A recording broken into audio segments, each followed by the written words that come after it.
Bom, gente, uma boa tarde para todos, para todas. É um prazer estar aqui compartilhando com vocês a oportunidade de ter a presença da professora Cláudia Rodrigues, a nossa convidada, nesse primeiro encontro que nós estamos conseguindo promover, né? Nós do curso de História da UCP, em conjunto com o nosso laboratório, né? Que é o Laboratório de Pesquisa em História Social, o LAFES, que desenvolve pesquisas ligadas à história social e a partir de documentação da documentação eclesiástica, né, sobretudo a presente no arquivo da Cúria Diocesana de Petrópolis. E aí nós, no nosso grupo de pesquisa, tivemos a ideia de, por que não promover encontros periódicos, né, com pesquisadores importantes, pesquisadores de ponta, que possam contribuir com a formação dos alunos, com a formação nossa como um todo, né? E aí convidamos a professora Cláudia Rodrigues, da Unirio, ela prontamente aceitou, uma pessoa que eu admiro muito, não só pela competência, mas pela simpatia, pela relação que estabelece conosco. Eu que fui aluna da Unirio, é uma admiração muito grande, e uma honra ter a presença da professora Cláudia aqui. A professora Cláudia, como eu disse então, que é professora associada da Universidade Federal do Estado do Rio de Janeiro, Unirio, atua no Departamento de História e no programa de pós-graduação em História da Universidade. Desenvolve vários estudos com ênfase em História colonial, em História do Brasil Império, mas especificamente sobre História da morte, ritos fúnebres, testamentos, religião, religiosidade, escravidão, enfim.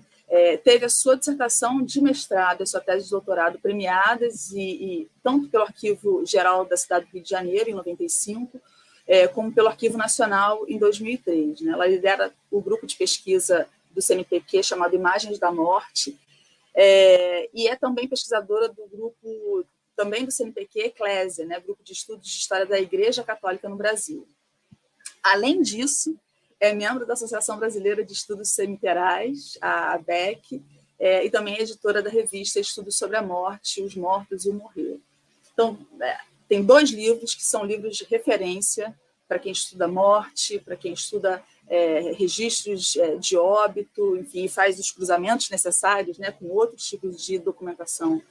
São os 2 livros que são muito importantes, Nas Fronteiras do Além, A Secularização da Morte no Rio de Janeiro, século XVIII e XIX, e O Lugares dos Mortos na Cidade dos Vivos, Tradições e Transformações Fúnebres no Rio de Janeiro.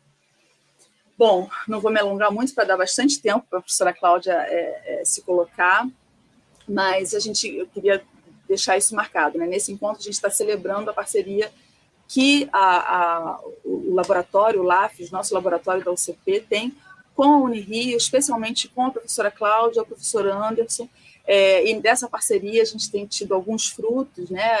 Alunos bolsistas que estão intercambiando entre si no nosso grupo de pesquisa e também no trabalho presencial no arquivo diocesano da Cúria de Petrópolis. Então, para nós, do grupo de pesquisa e da universidade, esse encontro hoje, online, apesar de online, também uma celebração dessa parceria, né? E desse trabalho que nós estamos fazendo lá de limpeza, digitalização da documentação, tratamento da documentação, e, se Deus quiser, no futuro dará frutos, né? Com trabalhos de parceria, de pesquisa, enfim, artigos, quem sabe até livros publicados, né? Então, eu gostaria de chamar a professora Cláudia aqui para o nosso encontro, já está aqui. Cláudia, é uma honra, de verdade. A gente está aqui na frente das câmeras, né? Então é bom que a gente fale publicamente, né, sobre as nossas admirações.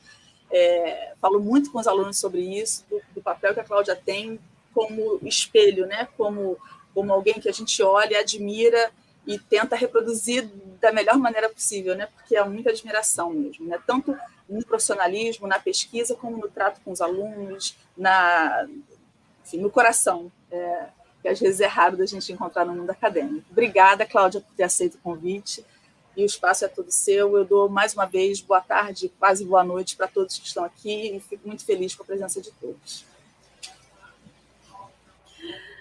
Obrigada, Janaína. É uma honra poder estar aqui com vocês. Dou também boa tarde a quem está nos assistindo, e vamos acompanhar, né, nesse final de tarde, um pouquinho de discussão de um tema que tem profunda vinculação, né, com LAFES, como a Janaína comentou, né, o Laboratório de Pesquisa em História Social, né, da UCP, coordenado por ela. E em conexão também com as atividades que têm sido feitas, né, de pesquisa no Arquivo Diocesano da Cúria de Petrópolis. Aproveito para dar também, fazer uma saudação ao Padre Tomás, né, agradecer por essa parceria, e dizer que tem sido muito importante, né, para os nossos alunos da Unirio e também da UCP essa oportunidade de trabalho em loco com a documentação paroquial. E é justamente sobre isso, né, que eu vou conversar um pouquinho com vocês. Eu vou compartilhar a minha tela, né, de apresentação que eu programei aqui, para a gente tentar fazer uma conversa um pouco mais direcionada e aproveitar o tempo. Só me diz, Janaína, se está aparecendo, se está tudo direitinho. Se Karina também diz que está tudo ok, para eu seguir, tá? Eu estou deduzindo que sim, né? Tudo certo, tudo ótimo, tudo certo. Cláudia. Ok. Bom, o título, né, que eu dei para a apresentação foi os registros paroquiais de óbito e seus usos na pesquisa histórica. A gente vai fazer um percurso bem en passant por algumas questões que estão por trás, né, do trabalho, que é muito árduo, de pesquisa com um tipo de fonte que, se você olhar individualmente, dependendo do conteúdo que ela possua, de quem anotou, pode ser um pouco árido, como também pode ser fantástico e fornecer dados que permitam nós tecermos considerações inúmeras sobre o passado brasileiro. Então, antes de chegar a cereja do bolo, digamos assim, eu vou contextualizar um pouquinho, né, de como é que surgem, né, esse tipo de registros, esses tipos de anotações paroquiais. Né? Então, vamos falar um pouco sobre a relação desse processo com o Concílio de Trento, como aqui no Brasil colonial essa questão foi colocada a partir do estabelecimento de padrões de legislação eclesiástica católica. Depois nós vamos avançar, né, para o conteúdo dos registros paroquiais de óbito e alguns exemplos desses registros para que a gente possa ter maior aproximação com o material. E, por fim, alguns exemplos, né, algumas possibilidades de uso dos registros em pesquisas variadas. E, na verdade, o meu maior objetivo aqui é mostrar que um registro paroquial de óbito não permite apenas pesquisas sobre morte ou sobre rituais fúnebres. É possível que nós façamos investigações de áreas e de temáticas e de campos, né, do saber histórico bem diversos. E a gente vai chegar lá, né? Então, eu começo lembrando que, na verdade, a relação desse tipo de fonte com o processo histórico está lá no século XVI, quando, no contexto da Reforma Católica, né, naquele processo em que a cristandade se dividiu a partir da Reforma protestante, nós tivemos no Concílio de Trento, entre 1545 e 1563, um processo longo, né, de discussões e deliberações sobre uma série de práticas, de doutrinas vivenciadas, né, no âmbito do cristianismo, e que, a partir daquele momento, estavam sendo conformadas no sentido de manter unido, né, o grupo ligado a Roma, né, ao catolicismo, e cada vez mais na sua contraposição a dissidência protestante. E nesse contexto, né, de reforma, é importante mencionar a busca, né, pela uniformização e pelo controle da ação paroquial, vistos como fundamentais para tentar reunir, organizar melhor e sistematizar, né, o processo de catequese, a vivência da fé, a vivência do catolicismo.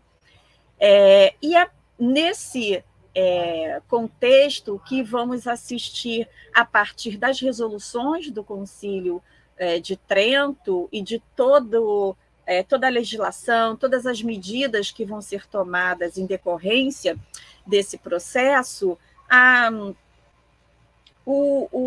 ação, né, da hierarquia católica romana no sentido de preparar, né, melhor o clero, criando, né, seminários no sentido de mostrar a especificidade, né, daquela função primordial no seio da cristandade, buscar conter, né, as ações e as práticas, não só dos paroquianos, mas também dos párocos, também do seu clero, com o objetivo de maior obediência às normas, né, e às orientações vindas de Roma.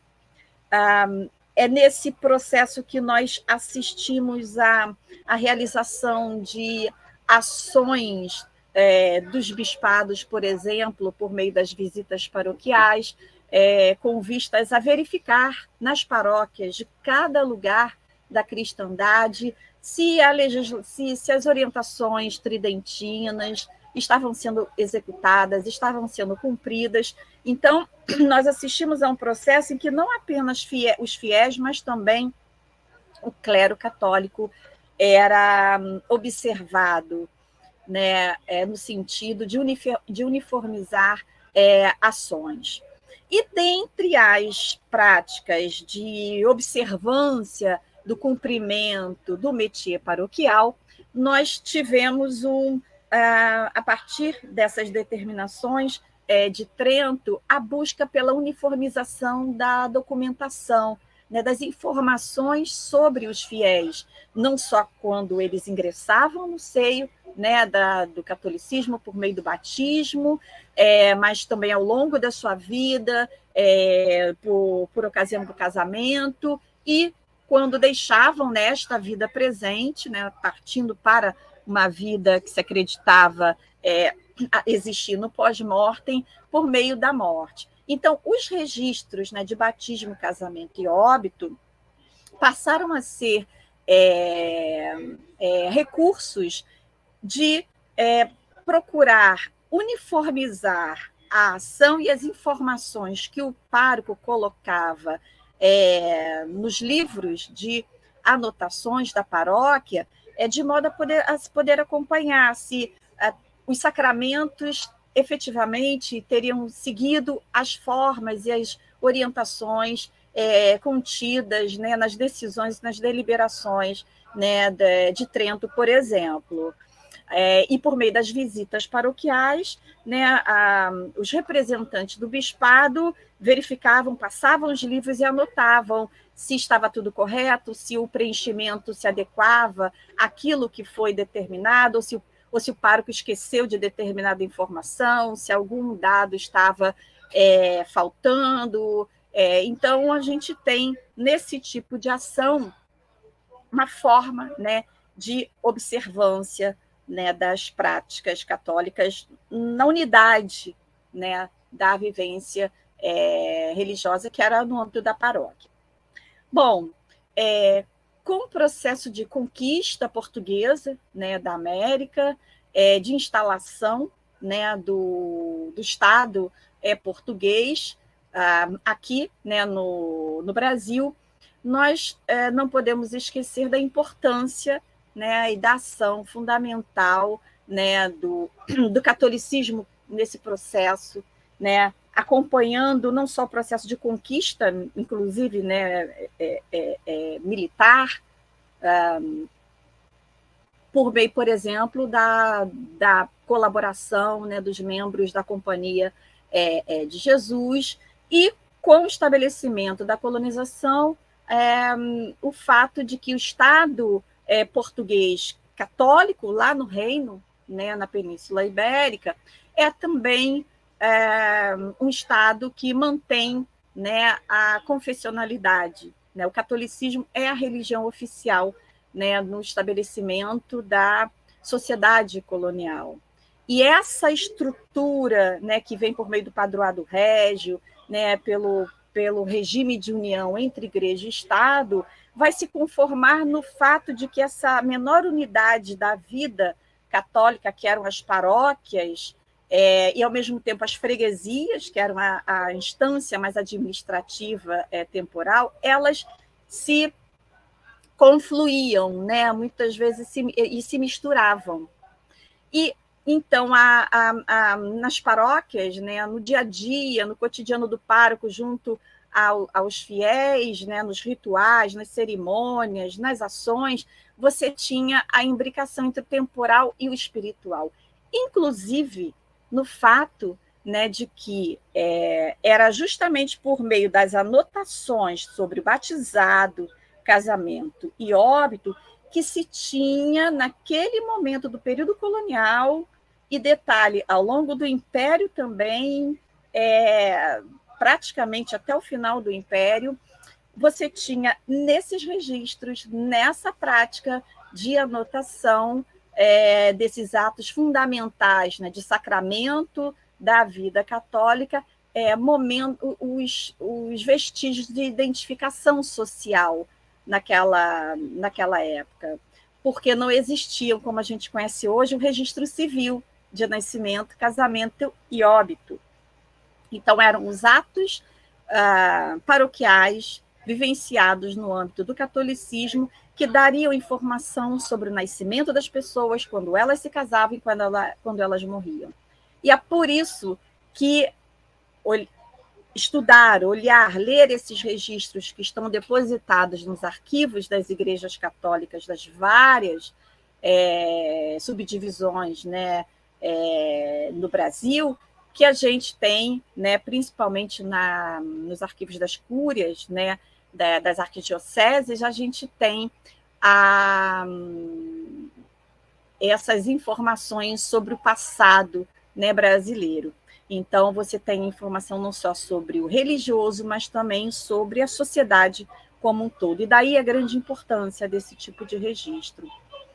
E seguindo o processo de colonização e de estabelecimento do catolicismo como religião de Estado, nós vamos identificar, no início do século XVIII, o desenvolvimento de uma legislação específica para o Brasil, uma legislação católica, especificamente elaborada, né, a partir de uma reunião, né, de um sínodo diocesano, organizado pelo arcebispo da Bahia, né, que foi o primeiro arcebispado, né, do Brasil colonial, Dom Sebastião Moreira Davide. Ele liderou o processo de discussão e de adaptação, seja dos princípios tridentinos, como também das constituições sinodais de Lisboa, às condições da igreja, né, no Brasil. Quando eu digo adaptação, por exemplo, é pelo fato de que nas nossas constituições sinodais, que passariam a ser a lei maior, né, do catolicismo aqui no Brasil, houve uma apresentação de um catecismo específico para os escravos. Mas a gente tem que avançar, né, não vou me deter muito sobre isso, e o importante é saber que, a partir de 1720, as constituições primeiras do arcebispado da Bahia foram validadas para toda a colônia. E é nesse ponto que a gente vê no texto enorme das constituições, né, que foram até recentemente reeditadas, né, por uma publicação pela Unesp, organizada pelos professores Everton Salles Souza e Bruno Feitler, nós temos a compilação das normatizações estabelecidas para o funcionamento da igreja, das paróquias, dos rituais, como deveria ser estruturado o juizado eclesiástico, uma série de estruturas, né, no âmbito do catolicismo colonial. E no que diz respeito aos registros paroquiais, as constituições determinavam como eles deveriam ser escritos, né? Então, por exemplo, elas determinavam que em todas as igrejas paroquiais deveria haver livros de assentos de defuntos e que os párocos precisavam fazer essas anotações da morte do fiel, seja no dia do falecimento ou, no mais tardar, em até 3 meses. Então, muitas vezes eles anotavam em paróquias com muita população, com muitas atividades, às vezes o pároco ou seu coadjutor, eles adotavam as informações sobre quem morreu, os dados sobre o ritual, ou no caso do batismo, ou no caso do casamento, e em um determinado momento específico, eles sentavam e anotavam, né, com a bico de pena nos livros rubricados, com paginação numerada, pelo representante do bispado, essas informações. E o que dizia, segundo as constituições primeiras do arcebispado da Bahia, o que deveria conter no registro paroquial de óbito? Eu trouxe aqui, né, um fragmento do título 69, que dizia o seguinte, que o registro deveria conter estas informações que eu vou ler, né? Aos tantos dias de tal mês e tal ano, faleceu da vida presente, deixa eu tentar colocar aqui meu ponteirinho, tá aqui. Faleceu da vida presente, fulano, né? Esse N significa fulano, aqui aqui o pároco deveria anotar o nome da pessoa, dizer, né, sacerdote, diácono ou subdiácono, ou fulano, marido ou mulher de fulano, ou viúva de fulano, ou filha de fulano, no lugar tal, freguês desta ou de tal igreja, ou forasteiro, de idade de tantos anos, com todos ou tal sacramento, ou sem eles. Foi sepultado nesta ou em tal igreja, fez testamento, em que deixou se dissessem tantas missas por sua alma, e que se fizessem tantos ofícios, ou morreu abintestado, ou seja, sem testamento, ou era notoriamente pobre, e, portanto, se lhe fez o enterro sem se lhe levar esmolas. Então, essa era a estrutura de um registro de óbito.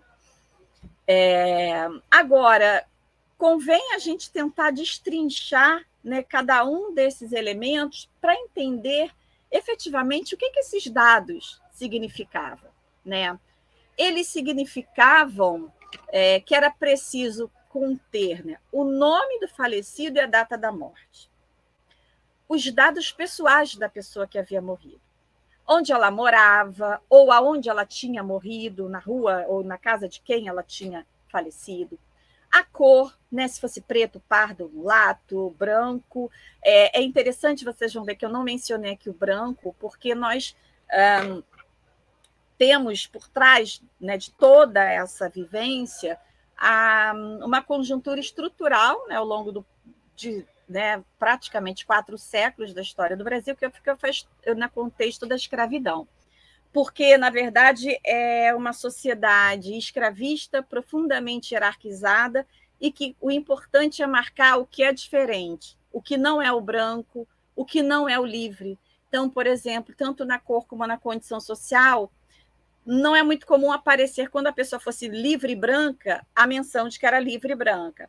Mas aparecer informação, por exemplo, preto livre, pardo livre, mostrando o vínculo, né, do passado com a escravidão. Então, nós temos na condição social menção se a pessoa era liberta, escravo. Inclusive, quando a gente vê um registro e não vê a menção de que fosse branco ou que fosse livre, é um possível indício de que se tratava de registro de pessoas com essas características, né? Informação sobre a origem, né? Se era francesa, se era portuguesa, ou se, sendo do Brasil, se era de São Paulo, das Minas, ou, no caso de escravo, se era africano, né, se veio proveniente, né, do tráfico de cativos, ou se havia nascido aqui, né, se era crioulo. E detalhe, veja que aqui crioulo não é cor, ela tá mais, é um termo que está mais voltado para a origem. A idade, né, dizendo se era um recém-nascido, se era menor, a partir dos 14 anos, ou inocente. Inocente é um termo, né, que nas próprias constituições vem explicado como a criança de 0 a 7 anos. O significado, né, do termo, como a própria palavra diz, né, era aquela criança que ainda não tinha idade, né, e noção do pecado. Então, você, com o termo inocente, pode também identificar mais ou menos a faixa etária, né, das pessoas, né, dos mortos. Alguns, né, aparecem as idades numéricas, né, 4 anos, 40 anos, 90 anos e por aí vai. Os registros também mostram a ocupação, ou cargo, ou status, né, da pessoa. Por exemplo, se fosse tenente, capitão, se fosse padre, se fosse bispo, ou um desembargador, ou, no caso de uma mulher branca, livre, se fosse dona, né, que era um termo usado muito para determinar, né, naquele vocabulário social, a posição de uma mulher diferente, por exemplo, de uma liberta. Né? Dificilmente a gente vê uma liberta sendo chamada, identificada como dona no registro. O registro também traz dados familiares. Né? Então, por exemplo, constado matrimonial, né? Se fosse solteira, casado, viúva. Se fosse casado, o nome do cônjuge. Se fosse viúvo, o nome do ex-cônjuge, né? E, no caso de ser solteiro ou menor de idade, né, criança, apareciam os dados dos pais. Inclusive no caso de escravos. Né? Dados sobre a morte, se morreu de um acidente, afogado, ou de uma queda de cavalo, por exemplo, ou se apareceu morto e ninguém sabia como morreu, se foi assassinado, ou se havia se suicidado. Também pouquíssimos registros às vezes mencionam, né, como, por exemplo, um que diz que se enforcou com as próprias mãos.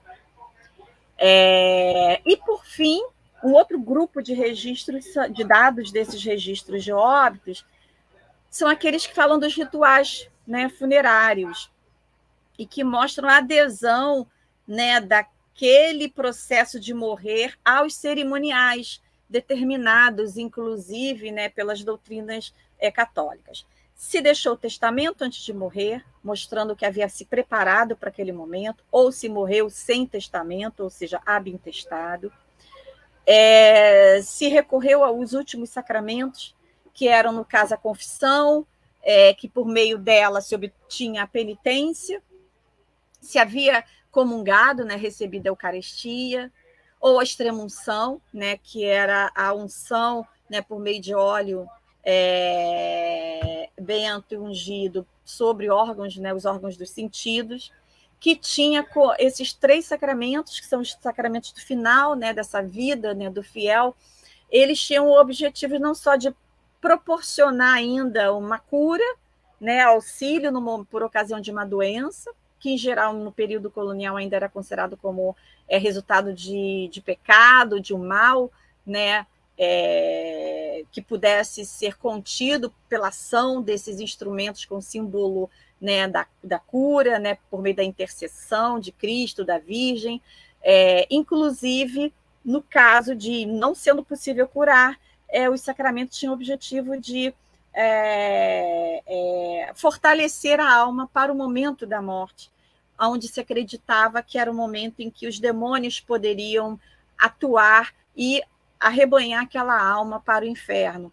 Então, por meio desses sacramentos, se buscava garantir que o fiel fosse, né, para o purgatório, por exemplo, para poder penar, né, purgar os pecados cotidianos da vida e seguir, né, depois para o paraíso.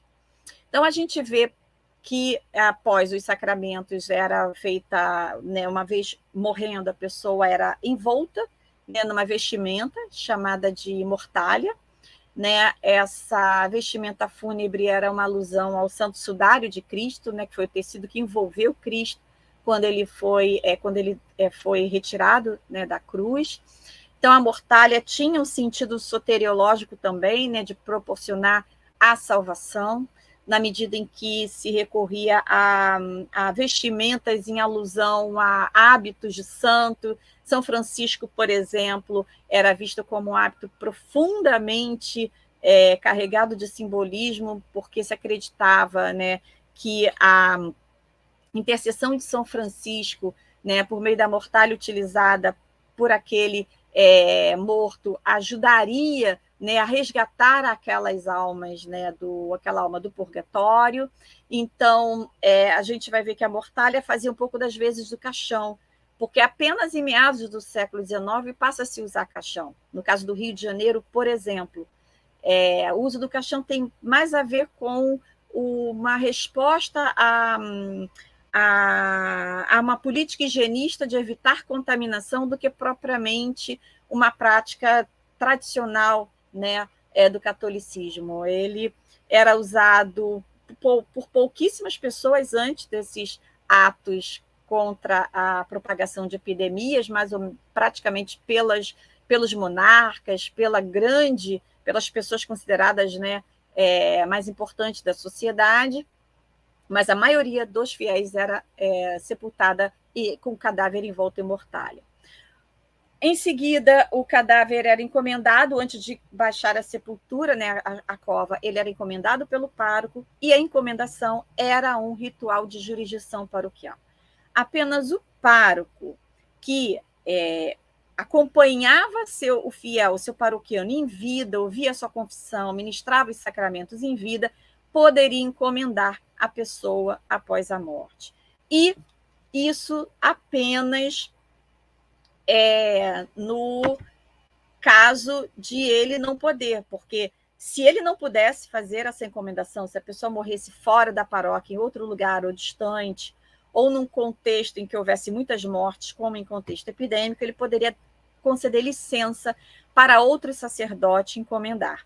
Ou ainda ele poderia conceder licença para alguém ser encomendado em outra igreja, né, por outro representante, né, de uma igreja, por exemplo, filial, uma capela de irmandade, de ordem terceira, mas, de qualquer forma, era o pároco que precisava conceder a licença para que o fiel fosse encomendado. Por fim, você tem alguma informação do registro de óbito, se o cadáver foi acompanhado em cortejo do local da casa até a igreja onde seria sepultado. Até em torno de 1850 eram nas igrejas que as pessoas eram sepultadas, né? Então, em alguns casos, a gente vê o padre aparecendo a menção no registro de que que o cadáver foi acompanhado em cortejo pelo pároco, ou às vezes pelo seu coadjutor, que era o seu auxiliar, ou às vezes pelo pároco e mais 5 sacerdotes, 15, 20, às vezes 30 sacerdotes, já dizendo a dimensão, né, do cortejo para algumas pessoas com posses o suficiente para pagar pela presença de todos aqueles outros padres. E, obviamente, a informação sobre o local do sepultamento. Então, a gente vê, né, que esse tipo de informação aparecia num registro como esses aqui que eu selecionei. Eu selecionei 2 como também registro bem diferenciados no sentido de romper com algumas noções, né, do senso comum em relação a essa informação do óbito. É o registro, no primeiro caso, da paróquia da Candelária, lá no centro da cidade do Rio de Janeiro, né, onde tem aquela igreja no início, né, da Avenida Presidente Vargas hoje, que diz assim: aos 4 dias do mês de fevereiro de 1805 anos, nesta freguesia, no caso da Candelária, faleceu da vida presente, com todos os sacramentos, Antônia Maria, nação Nagô, quer dizer, africana, batizada na freguesia de Santa Rita desta cidade, casada com Paulo da Silva, Preto Forro, foi depositada nesta igreja, aonde se lhe fez um ofício com a assistência do pároco e 12 padres, e pelo mesmo pároco e os ditos padres, foi encomendada e acompanhada até a igreja da Sé Catedral, aonde se foi sepultar. Nesse momento de 1805, a igreja da Sé Catedral ainda estava na igreja atualmente do Rosário, na avenida, na rua ali, né, do Ouvidor, no Rio de Janeiro, entroncamento entre o Ouvidor e a Rua do Rosário, aonde se foi sepultar, amortalhada no hábito de São Francisco, e fez seu testamento, que abaixo vai registrado, de que fiz esse assento. Então, a gente vê que se trata de uma mulher, como não menciona que ela é liberta, muito provavelmente era escrava, de nação Nagô. Agora, a gente pode ter a dúvida, porque se fosse escrava, teria o nome do seu senhor, né, ou da sua senhora. Nesse caso, não menciona. Então, pode também ser uma liberta. O que ela não era, de certa forma, nem branca, né? E a dúvida é sobre a condição social. No testamento dela, a gente pode até ver, pela história que ela conta, se ela foi alforriada, quem era o seu antigo senhor, ou se... na verdade, não. Eu já vou dizer. Aqui está dizendo que ela fez o testamento. Se ela fez o testamento, ela era liberta, porque um escravo não podia testar.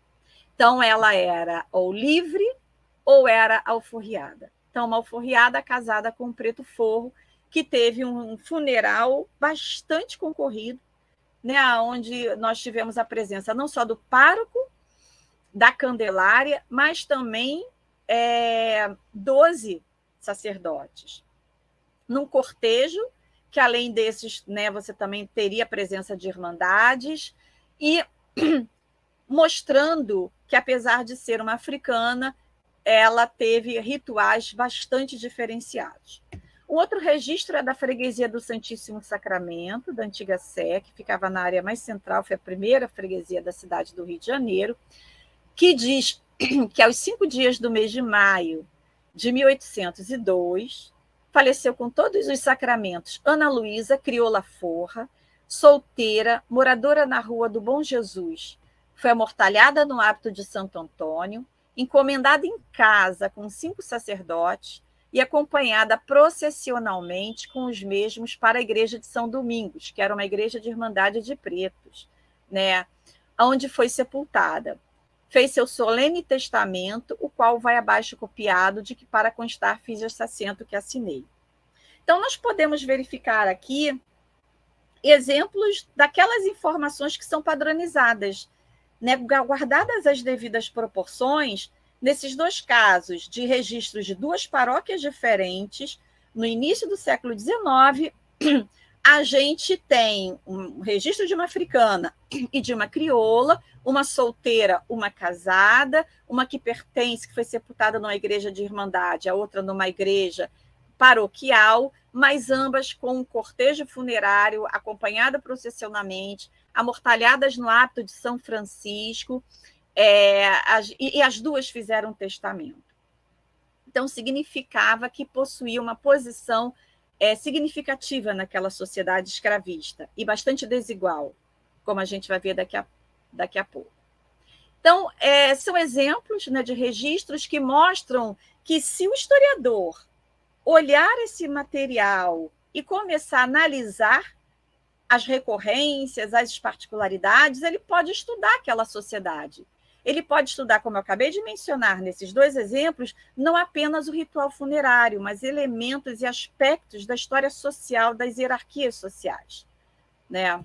Aqui eu trouxe só alguns exemplos, né, contidos no livro de viagens, né, do Jean-Baptiste Debré, que esteve aqui no Rio de Janeiro no início do século XIX, e deixou registrado no seu livro não só imagens de alguns desses rituais que a gente está mencionando aqui, mas também texto que explicava, por exemplo, que esse tipo de... Esse daqui é um ritual, né, de condução né, por parte do pároco, dos últimos sacramentos para a casa de alguém que estava morrendo. Vocês estão vendo aqui as pessoas com as roupas da Irmandade do Santíssimo Sacramento, acompanhando o pároco, né, na procissão do viático.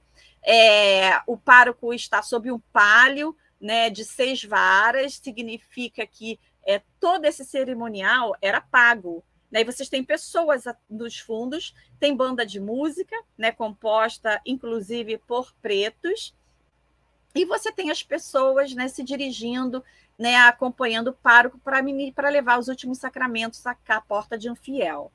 Nós temos uma outra imagem do Debré, que acho que pela conexão não está aqui, mas eram de caixões diversos, né, onde você via vestimentas com mortalhas do hábito de São Francisco. Uma outra imagem do Debré aqui sobre o enterro de uma negra pobre, que ele mostra, né, que você vê várias mulheres carregando aqui uma rede na qual está o cadáver. Nessa rede é coberta por um pano preto. Por outras imagens, a gente sabe que esse pano preto tinha uma cruz.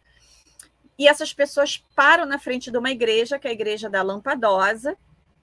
Tem o mestre de cerimônias, que está aqui na frente, né?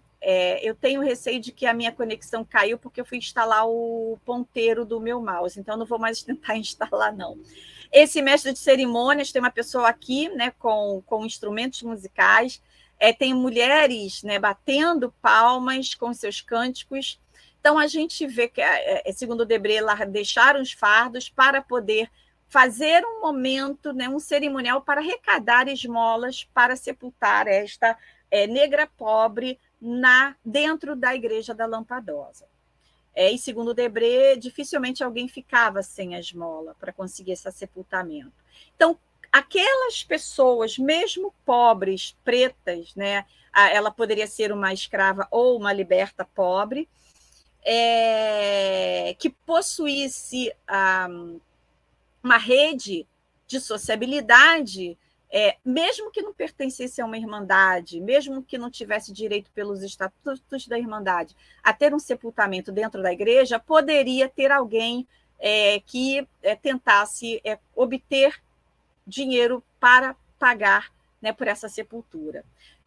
Sepultura na igreja, que a gente tem um exemplo, né, também de Debré, das catacumbas da Igreja da Ordem Terceira de Nossa Senhora do Carmo, que está ali hoje na Avenida 1º de Março, ali na Praça 15, né?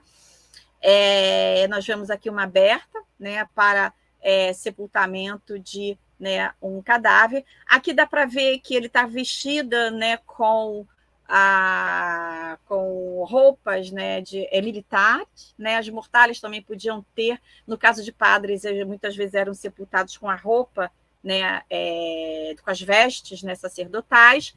E aqui, né, por fim, uma cena, né, descrita por Debré na manhã de quarta-feira de cinzas da igreja de Nossa Senhora Mãe dos Homens, que traz mulheres, né, pessoas aqui no corpo da igreja, que vocês estão vendo que não possuía bancos, como hoje possui, sentadas sobre o chão no que parecem ser tapetes, mas que não são sepulturas. Elas estão sobre os túmulos numerados. Vocês estão vendo aqui no cantinho, né, tem a numeração, e quem já visitou igrejas antigas, em áreas, né, principalmente das Minas Gerais, ainda vêem essas tábuas marcadas, né, com resquícios das antigas sepulturas. Hoje, praticamente quase que todas as igrejas da área do centro do Rio de Janeiro já estão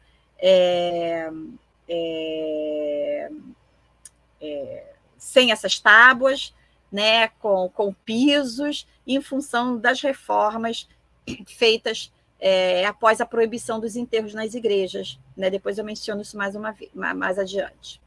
Avançando, então, né, para quase no caminho de fechar essa nossa conversa, eu trouxe aqui agora algumas possibilidades, né, de uso desses registros paroquiais na pesquisa histórica, para que vocês vejam aquilo, né, que eu mencionei, que os registros não permitem apenas um estudo sobre a morte.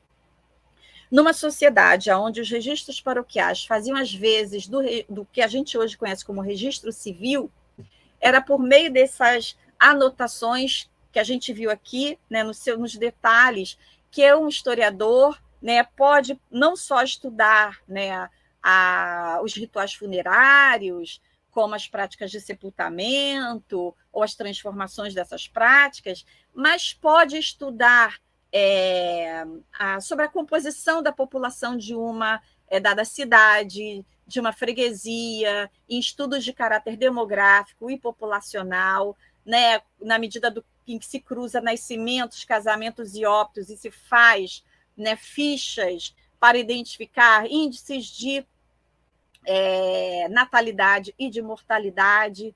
É possível também cruzar esses índices com os aspectos sociais, né, dessa população.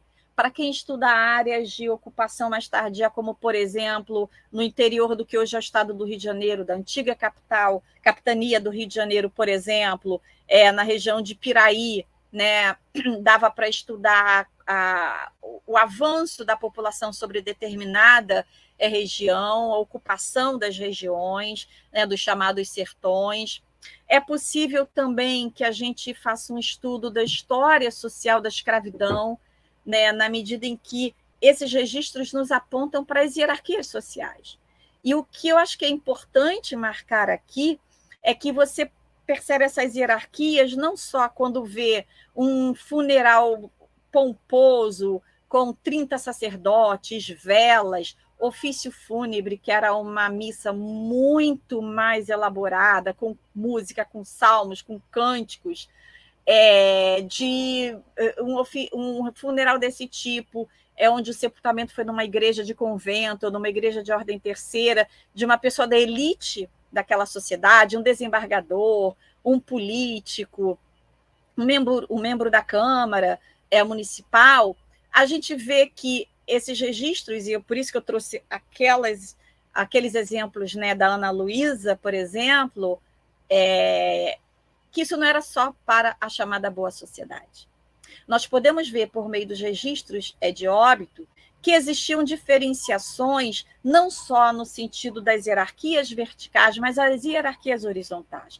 Ou seja, entre os forros, entre os ex-escravos, né, os libertos, existiam aqueles que possuíam melhores condições sociais, econômicas, maior posição, maior status naquela sociedade, como a gente vê na explicitação de um funeral profundamente elaborado.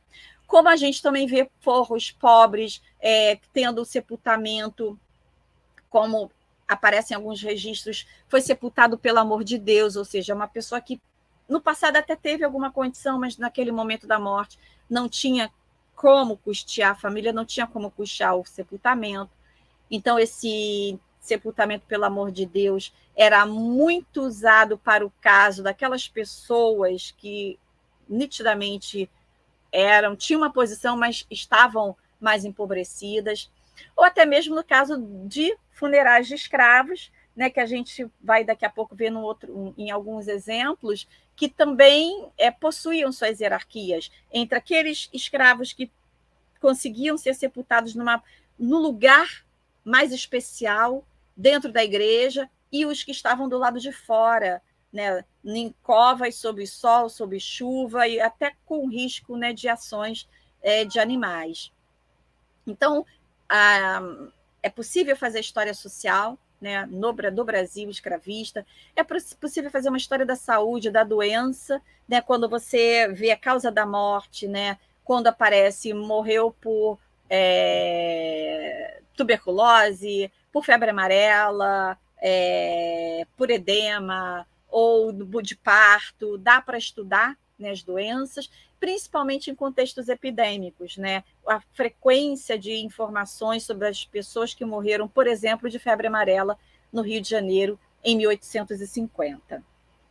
Então, nesse sentido, a gente também pode fazer um estudo da saúde pública, né? Na medida em que, no contexto de epidemia, a gente vê a transformação de práticas rituais, como a proibição de enterro nas igrejas, o uso e a determinação do uso de caixão para sepultura, e a própria, né, a própria mudança máxima nesse contexto, que foi a própria proibição de enterrar nas igrejas e a determinação de que se criassem cemitérios extramuros. No caso do Rio de Janeiro, por exemplo, foram criados os que a gente conhece hoje como os primeiros cemitérios públicos extramuros, que foram o cemitério que é o cemitério de São João Batista, em Botafogo, criado em 1852, e o cemitério de São Francisco Xavier, no Caju, criado em 1851. Podemos ter uma história da família, na medida em que, se a gente cruza os registros de nascimento, casamento e óbitos, a gente cruza a identificação de um casal, seus filhos, seus netos, não só para quem fosse livre, mas inclusive de ex-escravos e de escravos. E a gente pode, né, estudar o catolicismo, não só a adesão às práticas rituais do catolicismo, como fruto da disciplina católica e daquelas determinações que eu mencionei no início, das normas, se recorreu aos sacramentos, ou se recusou os sacramentos, no caso de um contexto mais laicista, como foi o Rio de Janeiro de 1870 em diante, se houve diminuição do uso de rituais ou de mortalhas de santo, ou transformações, né, no modo pelo qual se ministrava a encomendação paroquial. Ou seja, nós podemos ver aqui que os registros paroquiais de óbito permitem uma série de estudos por parte do historiador, e outros exemplos poderiam entrar aqui, mas vocês veem que nem tem espaço, né? Então, eu preferi colocar só esses. E agora, para terminar, eu trouxe 4 exemplos de uso de dados, né, desses registros. O primeiro exemplo, nós vemos aqui como a contagem da quantidade de mortos num livro paroquial do período de 1848, antes da epidemia de febre amarela, que começou no final de 1849 no Rio de Janeiro.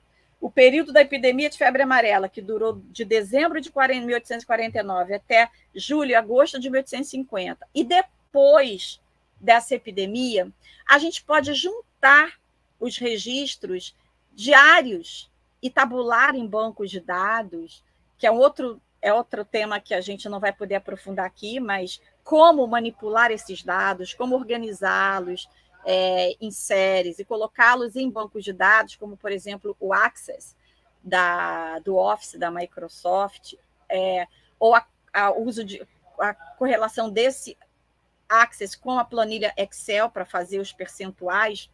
A gente pode ver aqui um processo de uma pesquisa que eu desenvolvi no artigo que eu publiquei ano passado sobre o impacto da epidemia de febre amarela no Rio de Janeiro, sobre a prática da encomendação de cadáveres.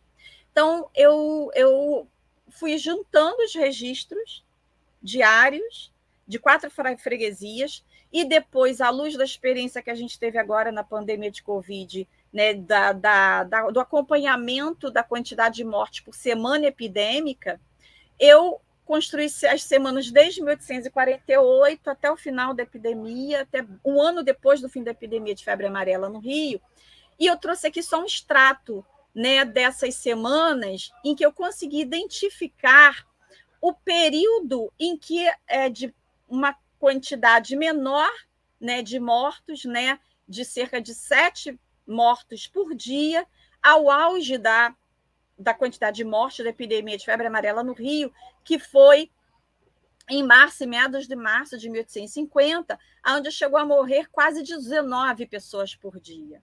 Então, eu procurei marcar esse quantitativo de pessoas por cores para deixar mais visível, né, o maior índice, a maior quantidade de morte com vinho, uma quantidade grande, mas um pouco menor que essa, do chamado pico da epidemia, com vermelho, com laranja o período ainda com um número, né, razoável de morte, 14 mortes por dia, e até o amarelo mostrando um período com uma quantidade menor, né, e que mostram nesse degradê como é que foi essa devastação. E eu trouxe aqui um trecho do livro de um médico, né, o José Pereira Rego, que foi um médico muito atuante, com muitos cargos na Junta de Saúde Pública, né, do Rio de Janeiro, e que deixou no seu livro publicado em 1872 há registros da história dessas epidemias, né, pelas quais passou o Rio de Janeiro.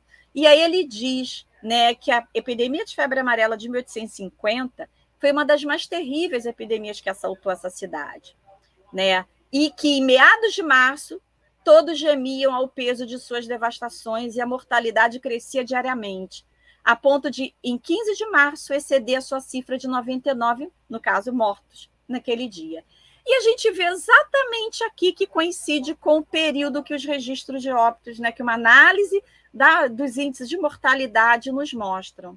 Então, a gente consegue cruzar os dados de um registro de óbito, ou, na verdade, de milhares de registros de óbitos serializados, com um relato de um médico e fazer uma história, por exemplo, social, né, da saúde pública, das epidemias e das doenças no Rio de Janeiro do passado, né, do século XIX.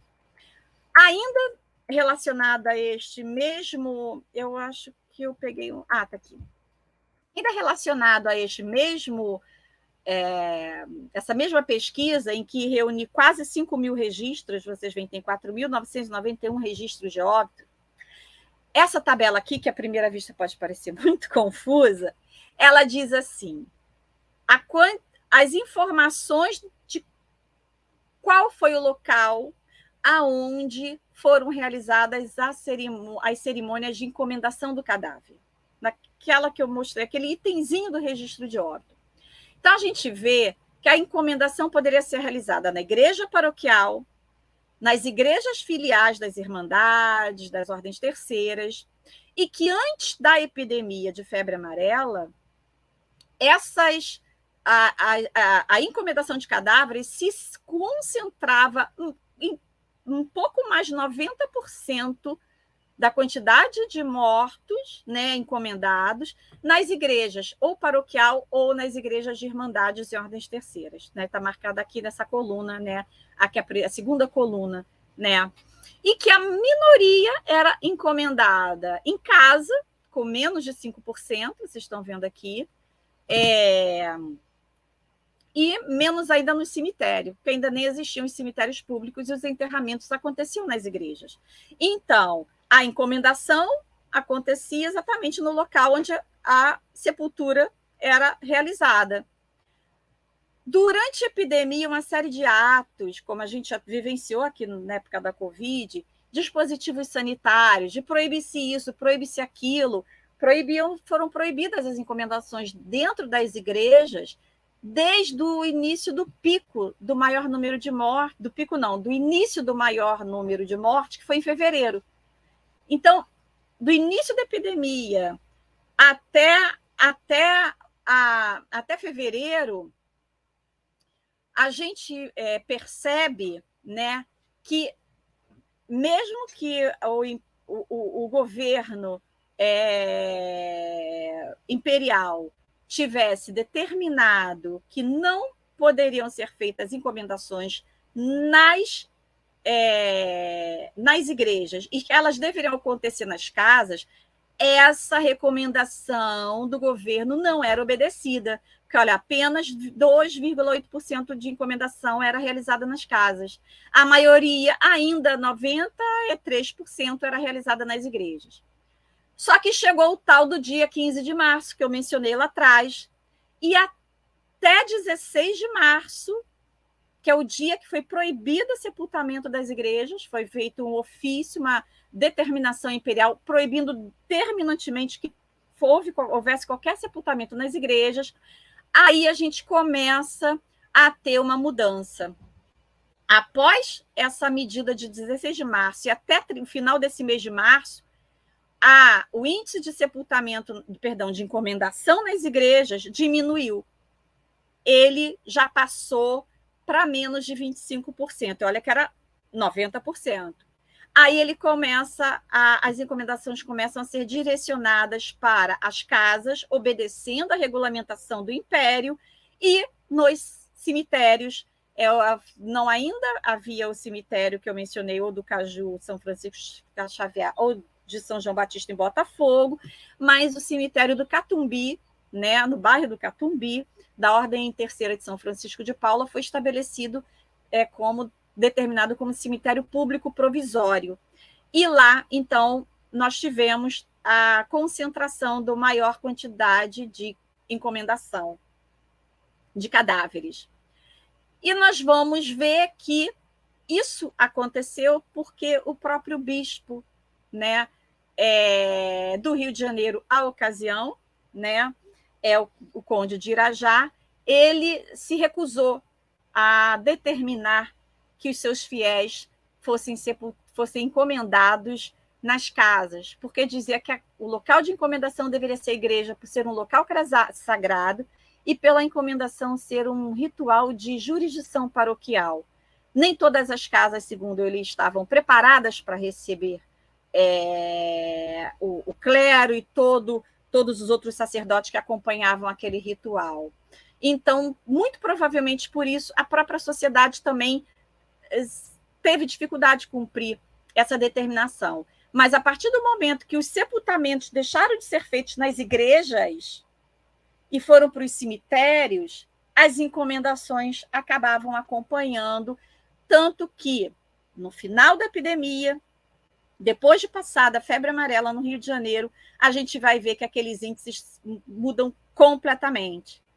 As igrejas paroquiais, elas não conseguiram reunir nem 1%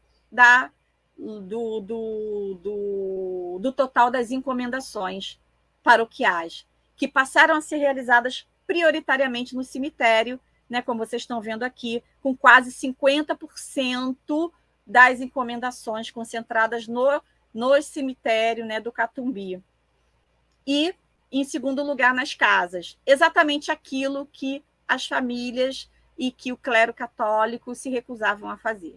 Ou seja, pela análise sistematizada dos registros paroquiais de óbito, a gente pode tecer aqui estudos sobre índice de mortalidade, a atuação governamental com as políticas higienistas e de determinação de dispositivos sanitários para tentar impedir a continuidade da epidemia. E também a gente consegue perceber as resistências da população e dos fiéis católicos e também do clero católico a cumprir determinadas execuções, e a gente pode ver o grau de adesão e de obrigação que as pessoas efetivamente tiveram para seguir as determinações da igreja mesmo depois da epidemia. Ou seja, a epidemia gerou uma série de transformações, inclusive, que afetaram a vida paroquial na cidade do Rio de Janeiro. Um outro exemplo, né, um terceiro caso aqui, né, já para quase terminar, em relação às hierarquias sociais, né, daquela sociedade escravista. A gente tem aqui dados dos registros paroquiais da igreja paroquial de Nossa Senhora da Apresentação do Irajá, entre meados do século XVIII e o início do século XIX, numa pesquisa que foi feita pela Michelle Helena Peixoto da Silva, uma dissertação de mestrado sob minha orientação, em que a composição dos dados que ela encontrou, e depois de uma complementação desses dados, que mais adiante eu fiz juntamente com o professor Márcio Soares, da Universidade Federal Fluminense, nós podemos identificar um aspecto muito interessante da diferenciação entre os escravos naquela sociedade rural do Rio de Janeiro. Nessa tabela aqui da esquerda, em que a gente vê o local de sepultamento dos escravos da freguesia de Irajá, cerca de 4.000 registros de óbitos de escravos nos mostram que a maioria absoluta dos cativos, 86%, foi sepultada do lado de fora da igreja, no chamado adro ou cemitério. Do lado de fora, sem o abrigo do templo. Era um local menos prestigiado. E menos de 15% do total de escravos que morreram na freguesia de Irajá, registrados naqueles livros, nos 3 livros paroquiais consultados, eles foram sepultados dentro da igreja do Irajá, de Nossa Senhora da Apresentação do Irajá. Significa que, em que pese a escravidão, um grupo seleto de escravos, né, ou naquilo que o professor João Fragoso, né, vem estudando e cunhou, né, com o termo de uma elite escrava, conseguiu um espaço para sepultura dentro do templo católico, um espaço privilegiado para aqueles que podiam pagar ou que pertenciam a irmandades religiosas. E nessa outra tabela, nesse que a gente vê do lado direito, dá para ver um pouco do detalhe, né, do grupo dos escravos, daqueles menos de 15% que estavam dentro das igrejas. A gente vê que a maior parte desses registros, né, desses mortos, comparativamente entre os crioulos, que são os nascidos, né, na casa, né, do seu senhor, diferentemente dos africanos, os crioulos majoritariamente estavam dentro da igreja, ou seja, estavam mais enquadrados, com redes de sociabilidade estabelecidas. Já entre os africanos, a maior parte estava do lado de fora, né? Com uma rede de sociabilidade menor comparativamente à rede dos crioulos. Então, a gente verifica aqui, de várias formas, aquelas hierarquias sociais presentes na sociedade escravista brasileira. E detalhe, não era uma hierarquia que determinava a diferença apenas entre quem é livre e quem é escravo ou quem saiu da escravidão. Era uma hierarquia que determinava, dentre os escravos, quem tinha acesso a determinados benefícios, a mais privilégios do que outros. E, nesse caso, os crioulos tinham maior proximidade a esses privilégios do que, né, os africanos. A gente, então, conclui, né, tem aqui umas referências, né, que eu indico, né, obras, posso depois disponibilizar, né, para vocês, que embasaram essa apresentação, né, textos de produção, né, ligados à pesquisa histórica e que permitem, né, a gente fazer toda essa utilização dos registros paroquiais. E eu vou parar aqui essa apresentação, né, para a gente conversar um pouquinho. E agradeço muito, né, pela paciência, peço desculpas pela conexão, né, pelo travamento aqui da conexão, mas espero que tenha ficado clara nessa essa exposição, tá? Então, vou passar aqui, né, a palavra agora para a Janaína e para a Karina. Espero que eu não tenha caído. Não, tá aí, tá vivinha. Que bom! Cláudia, muitíssimo obrigada. É um privilégio para a gente ter você aqui conosco. Imagina, essas coisas acontecem. Quero aproveitar para mencionar aqui especialmente um recado do Padre Tomás, que acho que ele estava lá, estava no YouTube assistindo, mas ele me mandou mensagem, teve que celebrar a missa, mas que estava assistindo sobre. Espero que não seja uma encomendação, né? Não. E olha que ele mora do lado de um cemitério. Esses dias ele comentou sobre isso. Mas parabenizou, olha, muito didática, muito boa, e eu vou deixar isso registrado aqui. Eu não sei se tem mais alguns comentários lá no YouTube. Acredito que não, porque acho que a Karina teria colocado aqui. Mas convido a todos, eu tenho alguns comentários apenas para fazer, mas já convido a quem quiser, sinta-se à vontade para fazer perguntas, enfim. A Ana Paula que fez um comentário aqui. Ana Paula da Unirio, né? A Ana Paula foi aluna da Unirio, fez parte do nosso grupo de pesquisa. Sim, e agora está lá tentando o mestrado na Unirio. É interessante notar que o cemitério a céu aberto mais antigo do Brasil é o cemitério dos ingleses, na Gamboa. Como professavam outras religiões, não podiam ser sepultados nas igrejas. Se você quiser comentar, Cláudia, sobre isso. Eu tinha também alguns comentários, mas faz comenta aí o caso da Ana Paula. Dos ingleses. É interessante essa pergunta, porque realmente, para além das igrejas como local de sepultamento na cidade, existem alguns cemitérios a céu aberto, né, como o dos ingleses, ou mesmo o cemitério de trás do hospital do atual Hospital da Santa Casa, né, que depois foi transferido para o Caju, que era o Campo Santo da Santa Casa. mas o da Santa Casa era voltado para pobre, indigente, militares, suicidas, pretos novos, que eram os africanos que chegavam e morriam nos portos, até a criação do cemitério dos pretos novos no Largo da Igreja de Santa Rita, e mais tarde transferido na segunda metade do século XVIII para a área do Valongo.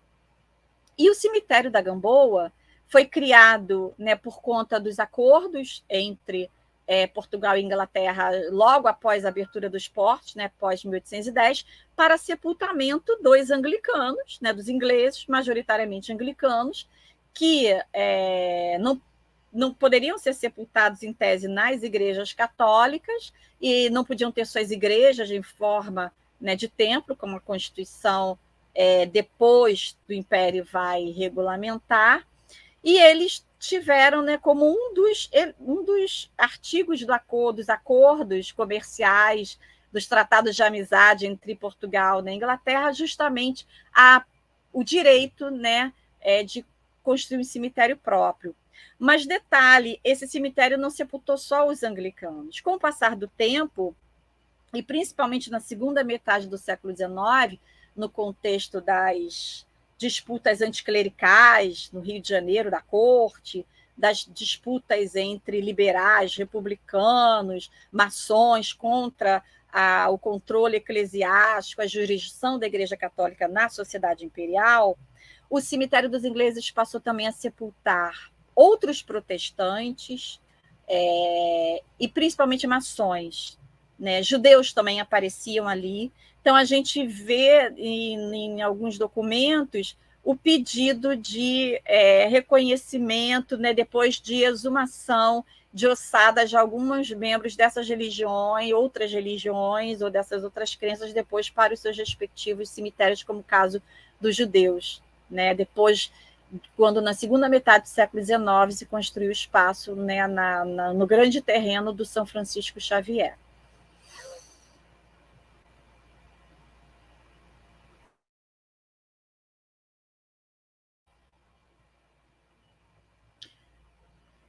Eu agora não estou te ouvindo. Desculpa. Eu tenho alguns comentários e uma pergunta. Depois eu faço os comentários se der tempo, mas eu fiquei curiosa, porque a causa da morte, isso é uma coisa que a gente tem conversado muito, às vezes, lá no arquivo. É uma curiosidade. Não tem legista, né? A quem compete definir, a ponto de transformar isso em letra morta, a causa da morte passa por médico? É o pobre do padre? São os vizinhos? Como é que se chega a esse laudo? Sim, bom, não é por acaso que, quando a gente analisa os registros de óbitos de várias regiões, por exemplo, do Rio de Janeiro, seja da área mais urbana central, das freguesias centrais ali do litoral, né, do que hoje ali é centro da cidade, ou do interior do Rio, né? A gente vê que, ao longo do século XVIII, como causa-morte, quando aparece no óbito, aparece os sintomas. Morreu de tosse, morreu de vomitar sangue, parto, obviamente, né? Morreu do parto, morreu de dores, morreu de febre. Não tem a doença em si, mas o sintoma. Mas, com o passar do século XIX, a partir de 1840, os registros começam a ter os nomes das doenças. Inclusive, você pode separar aquelas do trato digestório, do respiratório, circulatório, as epidemias. E qual é a diferença? É a disseminação, o processo de disseminação e organização, né, dos médicos nas suas sociedades, das faculdades de medicina, das associações médicas e do saber médico em si. Então, você começa a ter as pessoas recorrendo mais a esses especialistas e tendo essas informações que são repassadas, né, para o pároco que anota, não é o pároco que verifica, ele só reproduz aquilo que falaram. Então, quem, por exemplo, quer estudar causa-morte nesses registros paroquiais, é muito mais fácil se utilizar os registros a partir dos anos de 1830, 40 em diante. Entendi. E então, não sei se tem mais algum comentário lá no YouTube, eu vou aproveitar e vou explorar, Cláudia. A gente tem, no nosso grupo de pesquisas, nós lemos, né, o Felipe R.E., nós lemos o seu trabalho, né, com essa questão dos gastos, né, que tem a ver, muito provavelmente, com a preocupação com o bem morrer. Né? Você fala muito sobre isso. Né? Houve, durante um tempo, uma preocupação com a morte. Né? Então, como é que é? A qualidade de morte, né? Não só a qualidade de vida, mas a qualidade de morte, né, das pessoas. E para fazer esse tipo para ter esse tipo de entendimento, você usa, então, aquela variável referente ao tipo de funeral, ou você cruza isso com os testamentos, como é que a gente faz, como é que a gente mensura essa preocupação, entende? Sim, quando a gente faz uma análise desses costumes, principalmente para o período colonial e para o século XIX, até meados do século, porque com a epidemia de febre amarela, vocês viram só um exemplo, as modificações surgem de forma intensa, se reestruturam os rituais, se determina a proibição de enterro na igreja, se cria cemitério público, mesmo no cemitério, o cemitério é mais afastado, as pessoas, com o passar do tempo, vão deixando de ir à paróquia fazer o registro e vão fazer o registro no livro do cemitério. Então, quem analisa registro paroquial, em termos de ter a dimensão mais ampla daquela paróquia, vai perdendo essa dimensão na segunda metade do século XIX. E para o século XX, para o período republicano, já é mais difícil fazer esse estudo da ritualização, porque já são anotações muito mais frias, com aqueles dados pessoais. Mas, até esse momento, quando você tem esses dados, como eu falei, de mortalha, sacramento, encomendação, cortejo, e se fez testamento, o dado do testamento ele é muito interessante, porque se a pessoa tivesse deixado o testamento, as constituições primeiras do arcebispado da Bahia não só estimulava que todos deixassem testamento, não só quem tivesse dinheiro. Então, você encontra testamentos, por exemplo, das libertas, algumas com uma vida muito difícil, abandonadas, às vezes, por marido, ou vivendo uma situação de violência, reclamam, né, nos testamentos, falam dessas dificuldades da vida, ou daquelas outras libertas que tinham uma ascensão social, que se impunham, que mostravam seus objetos e narravam no testamento os objetos que possuíam ou os que não possuíam, se possuíam escravos, quantos, né, os nomes. Então, o testamento era um dado fantástico, que ele vem copiado abaixo do óbito de quem tinha deixado o testamento. E aí, quando você, por exemplo, cruza a data do testamento com a data da morte, você tem a informação de qual o momento que a pessoa priorizou fazer o testamento, se foi muito antes ou muito perto da hora da morte. E nisso, vocês viram, acho que já ficou uma coisa bem longa, não incluí esse dado, mas eu tenho um registro que diz que a maioria absoluta das pessoas no Rio de Janeiro colonial fazia testamento na véspera ou na semana da morte. Elas não faziam testamento ainda em saúde, ou seja, era diante de uma doença em que se achava que não poderia se recuperar, que se colocasse no leito que se ficasse no leito, né, de cama, se providenciava, né, o testamento. Esse também era um ato que, na primeira metade do século XIX, foi feito por cerca de 45% das pessoas com idade e condição social para testar, ou seja, eram livres e maiores de idade. Não pode parecer pouco, mas considerando que no final do século XIX, na segunda metade do século XIX, esse índice não chega nem a 1%. O que mostra que houve uma intensa transformação do próprio ato de testar, que esses 45% da primeira metade do século XVIII significava uma adesão forte às orientações das normas católicas para fazer testamento. Por quê? Porque se acreditava que fazer o testamento era uma forma de prestar contas da vida, pedir perdão pelos pecados cometidos e dizer como queria o seu funeral, o mais elaborado possível, o maior número de missas possível, a maior quantidade de velas possível, para que, com o máximo de orações, esmolas a pobres, órfãos, viúvas, se conseguisse comprar a salvação. E ao longo do século XIX, daquilo que eu falei, do processo de laicização da sociedade, de secularização da sociedade, essas informações deixam de ser dadas, essa preocupação não aparece mais nos testamentos. Os testamentos se transformam num instrumento por excelência de transmissão de bens e de não apenas um ato de preocupação com a salvação.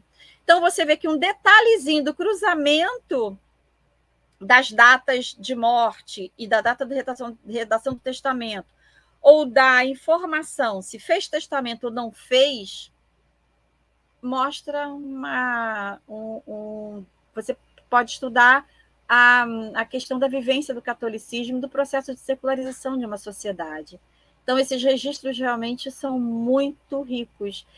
O desafio é como sistematizar, como cruzar as informações, como usar, como ler, como limpar, organizar, uniformizar. É um processo que demora anos, inclusive, dependendo do tipo de amostragem que se queira. Cláudia, muito obrigada mesmo. Foi um desafio, eu sei, a gente já tinha remarcado, né? E você sempre com muita disposição para estar presente. Eu te agradeço. É de verdade, não é pro forma, não, sabe? É de verdade mesmo, de coração. E acredito que também eu estou sendo a voz aqui dos alunos, eles estavam muito empolgados com a sua presença, né? E eu fico muito feliz. No final das contas, deu tudo certo, só um percurso, mas que não comprometeu em nada. E a gente está aí para novos encontros.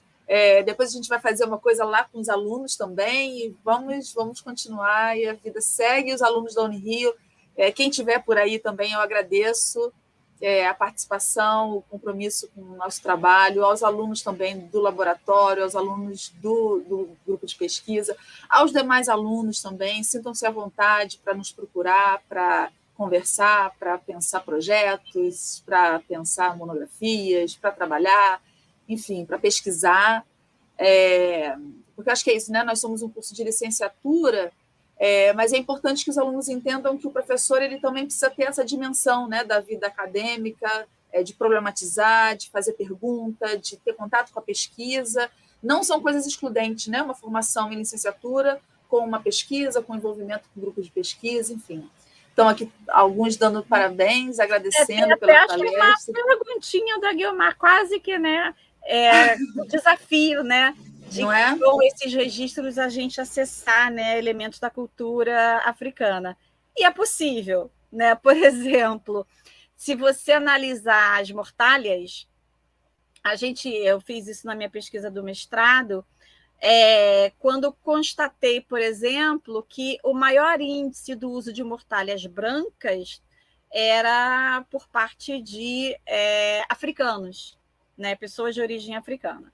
O professor João Reis já tinha também identificado isso, ele associou a questão do custo, né, o tecido branco é mais barato do que o tingido de preto, né, aventou o vínculo do branco também com o Santo Sudário, né, com a questão da morte africana, e o que a gente pôde perceber no caso dos dados do Rio também foi exatamente isso, esse vínculo com os elementos, né, das concepções africanas sobre morte. Então, mesmo num documento de matriz católica, você pode identificar elementos. E o que me levou a essa conclusão?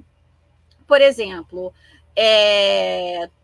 tudo bem que a maior parte do uso de branco por africanos, comparativamente ao uso de preto por crioulos, pudesse ter a ver com a questão financeira, né, do tecido ser mais barato. Mas o que fazer quando o tecido era um tafetá branco, a seda branca, né? O veludo branco. Aí não é questão financeira, né? Vocês viram aquela imagem das negras do enterro de uma pobre. Eles estavam ali para fazer o sepultamento dentro da igreja. Mas a gente não pode esquecer, John Thornton tem o conceito, né, do catolicismo africano, que é muito caro, em que você tem vários elementos que confluem entre a cosmologia cristã e a africana. Se para esses africanos, né, a possibilidade, se você não pudesse estar dentro de uma igreja, ou mesmo ao redor dela, era estar num cemitério a céu aberto, mais afastado, como, por exemplo, da Santa Casa da Misericórdia, para onde quem não tinha condição de pagar pela sepultura na igreja, ou o cemitério dos Pretos Novos, né, no Valongo, exemplo do que hoje é o Instituto dos Pretos Novos, né?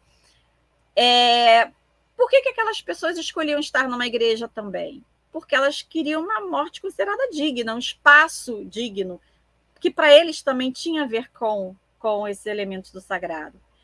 O Debré mostrou, eu não trouxe aqui, mas elementos do cortejo africano, com palmas, piruetas, rojões, música, que tinha a ver também, rodopios, com elementos dos rituais africanos. Então, quando você cruza esse índice do branco com as informações do Debré, dá para ver que, em que pese o universo muito restrito da cultura católica, né, digamos assim, dos valores católicos que esses registros nos trazem, é possível desbastar e achar, às vezes, né, aquilo que fala um pouco do diferente.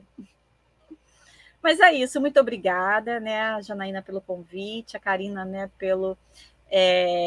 por trás das câmeras, e, né, as pessoas que estão assistindo, eu já vi aqui por algumas, né, que falaram, né, do Aguiomar, do Laércio, da Ana Paula, de outras pessoas que estão aqui, né? O Laércio, por exemplo, é um aluno, né, que acabou de defender o mestrado, trabalhou bastante com esses registros de óbitos para a Paraíba do Norte, conseguiu cruzar com a história das emoções. Daqui a pouco vocês vão ver a dissertação dele online, que está fantástica. O Aguiomar trabalhou com os gastos dos funerais, com o comércio da morte, a morte como negócio. Olha! Tem muita coisa a ser usada com esses registros. Então, muito obrigada pela presença, né? Eu é que agradeço, gente. Olha, mais uma vez, agradeço a todos a participação, a audiência. A Karina já explicou, acho que isso também fica gravado, né? Então, quem quiser também depois sugerir, ou até rever, né? Rever a apresentação da professora Cláudia, eu acho que isso também facilita, né? A opção por a gente ter usado esse veículo aqui da TV UCP, acho que facilita também isso, né? Rever, enfim, acessar, outras pessoas acessarem, né, que não tiveram eventualmente a possibilidade de assistir ao vivo. Enfim, e mais uma vez, Cláudia, muito obrigada. Viu? Eu que agradeço. Boa noite. Boa noite, gente. Um abraço.